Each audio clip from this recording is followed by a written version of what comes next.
Hi, don't mind me. I was about to play this game they just pre-ordered. I did hear people say this game was bad, but I'm just gonna ignore that and go in with an open mind. And who knows, maybe the game is actually good. Nope, it's bad.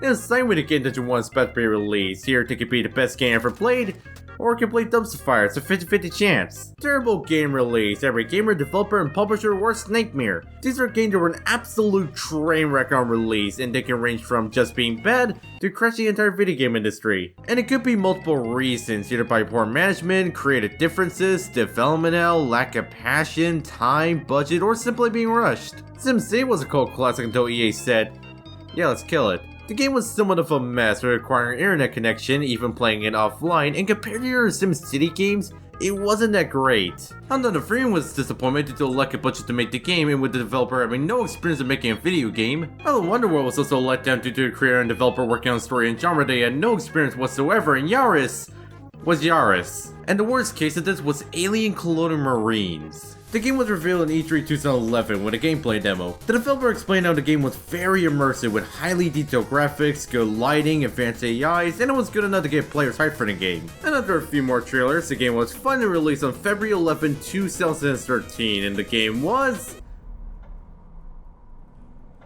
it's something alright.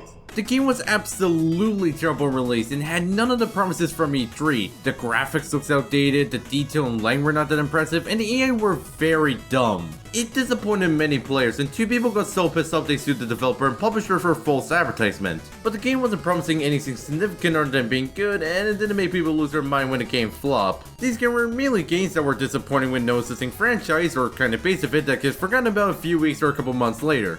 But it can also come out against with existing franchise, and it can be so bad that it not only killed the game, it can also kill a long-running franchise. Case in point, Flatout 3. Originally developed by Bugbear Entertainment, the first 2 Flatout games were highly regarded as one of the best racing games of the mid-2000s. But with the third game, instead of being developed by Bugbear Entertainment, instead it was created by Team 6 Game Studio, a game studio all about shovelware racing games. Yes, so it's just making a sequel of a highly regarded franchise and the brains behind Calvin Tucker Redneck Farm Animal Racing.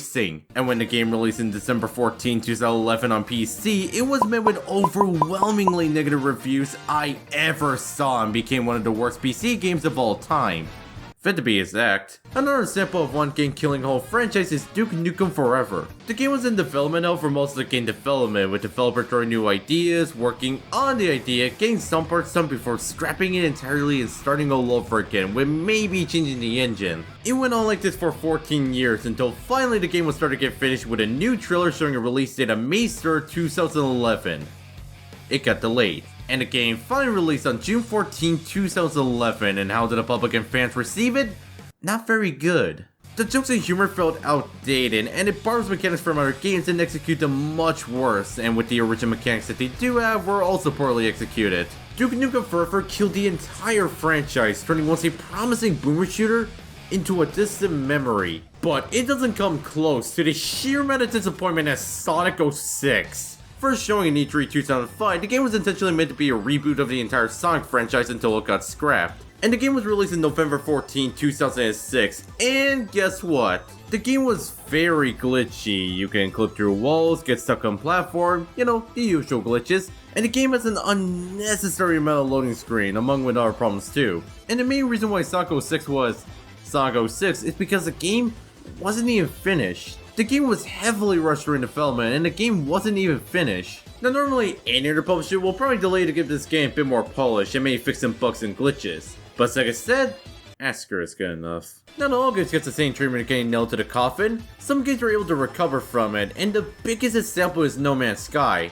The game was announced in E3 2014. It was meant to have a randomly generated planets, and landing on any one of them makes you feel like you're discovering a new part of the galaxy, along with other promises too. Of course, when the game released, it had none of the features that they promised. Rather more, the game was very boring, with barely any content, and the planets weren't that impressive as the ones on E3. But with a slew of updates that had features that were promised with also other features that wasn't promised, it was able to recover from being a terrible game into a somewhat good game. The game isn't perfect by any means, and there are still missing features, but it is impressive how this game managed to bounce out, especially with a small development team of 20 people. With No Man's Sky showing you how you should fix a terrible game, Fallout 76 shows you how you shouldn't. Announced in E3 2018 with Todd Howard coming up stage saying the game has 16 times the detail with distant weather systems across the map.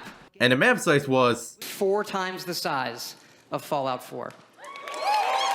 I mean, come on, wouldn't you be hyped just to see these people? And when the game released on November 14, 2018, it was an absolute disaster. The game was full of bugs, we're talking 3-hour worth of bugs. And the main reason why Fallout 76 was such a mess was mainly due to the development. Just like Sonic 06, it was heavily rushed during development. And instead of being developed by the main and more experienced development team, instead it was developed by a much smaller and less experienced development team, and honestly, what do you expect? And it didn't help that the game got a lot of lawsuits. You're saying Alien Colonial Marine getting a lawsuit was bad enough? Fallout 76 got 3 lawsuits, at least what I could find, and the game also got in a lot of controversy too. They did try to fix the problem with patches and updates with major events, but I feel like it was way too deep to recover from it.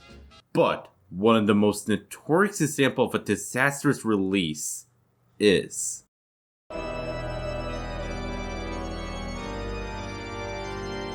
I know that most people heard this game to death, but come on, they really expect me not to talk about this game? Cyberpunk 2077 was the biggest laughingstock of 2020. Developed by CD Projekt Red, the same developer that made The Witcher 3, the game was announced being in the making during an interview in 2012 based on a tabletop RPG with the same name, and 1 year later they released a trailer for the game, and another one 5 years later. The gameplay demo were somewhat good, but nothing too much to be excited about until they revealed the gameplay demo in mid-2018. The game is known to be one of the most innovative open world RPG game with a very detailed world, realistic AIs, and multiple choices. And coming from CD Projekt Red, a company known for high quality games and friendly consumer practices, the fan put their face in and said, yeah, this will be a smash hit. And now that we get a review, you get a recipe for a hype train, and after numerous delays, the game was finally released in December 10th, 2020. And it was complete garbage. What the hell happened? Just like Fallout 76, the game was full of bugs and glitches on release. It was impossible not to find more than 3 bugs. And if you're running this on a console on launch day, then dear lord have mercy on your console, because Jesus! Not only does the game have equal or even more bugs than a PC counterpart, the game also runs like piss on console. The frame rate was bad, the game looks worse than the game on PC, and the game tended to freeze and crash constantly. And it mainly had to do with the game development. The game didn't start development until the final expansion to The Witcher 3 was completed, and afterwards the game was put into crunch mode, a word term used of putting extra hours into development, and when I say extra hours, I meant to say 24 hours. And it didn't help that most of the developers were working on the trailers instead of actually developing the game. The developer did try to make up for a disastrous launch by patching up the game to make it what they wanted to look like, and it did a solid job at doing it, but it didn't get many players in until an anime based on Cyberpunk was released, gaining people interested in playing the game again. Shit, it got an anime? This was a case of the publisher pushing out the game even though the game was far from being finished, all for the sake of profit. It's baffling how often publishers feels like they need to rush out game for a tight deadline, probably knowing damn well that the games aren't ready for easy cash. And someone might say, well, if maybe company care about the games that they're making, this wouldn't happen. And to that I say, not really. It'll reduce it, no doubt, but not completely remove it entirely, even if company give a shit about their games. It will stick with gaming for as long as it exists. And I'm not saying don't be hyper AAA games, but it's also okay to be skeptical sometimes. But maybe wait until the game is out and some reviews are made, because who knows the game is gonna be good.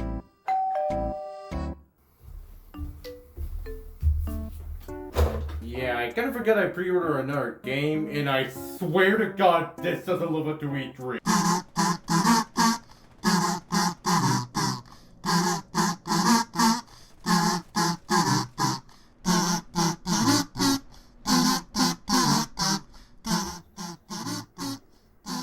Well, my weekend's ruined.